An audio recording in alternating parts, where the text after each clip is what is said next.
छत्तीसगढ़ की सियासत में धर्मांतरण का मुद्दा थमने का नाम नहीं ले रहा। दोनों सियासी दलों में आरोप प्रत्यारोप का दौर जारी है। कांग्रेस ने बीजेपी मामले सामने आने को चुनौती, बीजेपी जवाब देने की तैयारी कर ली है। देखिए रिपोर्ट।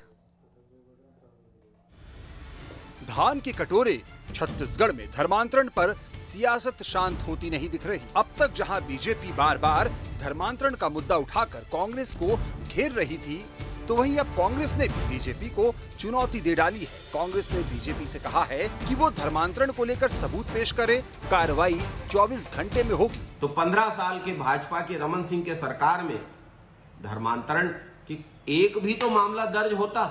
जिन 200 शिकायतों की बात भाजपा के नेता कर रहे हैं, मैं चुनौती देता हूं कि भाजपा के नेता उन शिकायतों को पब्लिक डोमेन में रखें।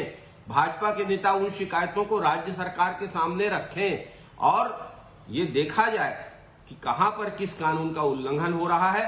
24 घंटे के अंदर कांग्रेस की सरकार कड़ी से कड़ी कार्यवाही करेगी। उधर बीजेपी ने भी मानो कांग्रेस की चुनौती स्वीकार कर ली है। लिहाजा 15 सितंबर को रायपुर में बीजेपी अलग अलग थानों में धर्मांतरण को लेकर FIR दर्ज कराएगी। 15 तारीख को पूरे प्रदेश के थानों में और धर्मांतरण के विरोध में शिकायत दर्ज करवाएंगे। इधर सदन और सड़क ही नहीं बल्कि धर्मांतरण का मसला राजभवन तक पहुंच चुका है। बीजेपी इस मसले पर राज्यपाल को ज्ञापन भी सौंप चुकी है। बहरहाल बीजेपी के धर्मांतरण के शोर के बीच सीएम भूपेश ने बड़ा पलटवार किया है। सीएम ने कहा है कि बीजेपी के पास अब मुद्दे नहीं बचे हैं। सीएम ने यहां तक भी दावा किया कि बीजेपी के कार्यकाल में छत्तीसगढ़ में सबसे ज्यादा चर्चों का निर्माण हुआ। भारतीय जनता पार्टी के पास अब किसान मुद्दा नहीं है, गाय मुद्दा नहीं है, आदिवासी कोई मुद्दा नहीं है। अब धर्मांतरण सबसे ज्यादा चर्च, मैं इसी जगह मैंने कहा था कि सबसे ज्यादा चर्च भारतीय जनता पार्टी के शासनकाल में बना है। बहरहाल धर्मांतरण को लेकर छत्तीसगढ़ में मौजूदा माहौल को देखते हुए अब ये तो तय है कि कांग्रेस के 2.5 साल के कार्यकाल पूरा होने के बाद विपक्ष भी धान, किसान और शराबबंदी जैसे मुद्दों से धर्मांतरण की ओर शिफ्ट हो चुका है। शायद बीजेपी को उम्मीद है कि 2023 के विधानसभा चुनाव की नैया विकास नहीं धर्म पार लगाएगा। Team news state.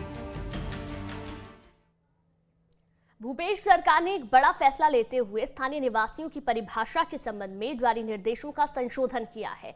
इस संबंध में सामान्य प्रशासन की ओर से पूर्व में जारी निर्देश में नई शर्तें जोड़ी हैं, जिसके अनुसार अब छत्तीसगढ़ के बाहर अन्य राज्यों के विद्यालय में शिक्षा प्राप्त कर रहे आवेदक या जिन्होंने राज्य के बाहर शिक्षा प्राप्त की हो, यदि उनके माता पिता छत्तीसगढ़ राज्य का स्थानीय निवास प्रमाण पत्र प्राप्त करने की पात्रता रखते हैं, तो ऐसे आवेदकों को स्थानीय निवास प्रमाण पत्र प्राप्त करने की पात्रता होगी।